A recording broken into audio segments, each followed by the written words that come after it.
Iran is van die brand. Die vraag is hoe raak dit Suid-Afrika, want ons is 'n baie oop ekonomie. So as Amerika nie gaan kry ons verkoue, olie is op, goud is op, die rand is af. Ek vermoed ons is in vir 'n klein bietjie van 'n stormwater so kort.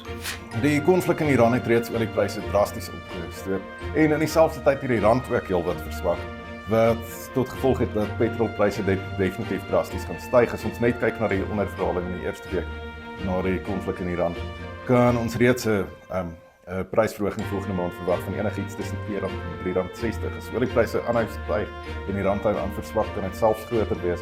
Die mees waarskynlike uit van hierdie konflik is steeds dat dit gouer sal tot 'n einde kom as dat hierdie in 'n langdurige oorlog sal ontaard.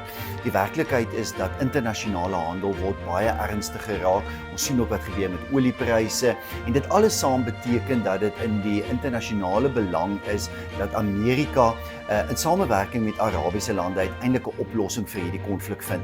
Wat ons wel weet is dat hierdie oliepryskok nie vir ewig gaan aanhou nie, en as daar 'n regering in Iran herstel word en Iran begin hulle olie aan die openmark lewer, eerder as om dit aan China en Rusland teen afslagpryse te verskaf, dan kan die res van die wêreld ook baat by daardie nuwe olie en sal oliepryse drasties afkom met die gevolg dat as alles goed gaan soos wat Amerika wil hê dit moet, sal ons vir 'n paar maande aansienlik minder vir brandstof betaal, maar op die korte duur gaan dit ongelukkig baie duur wees.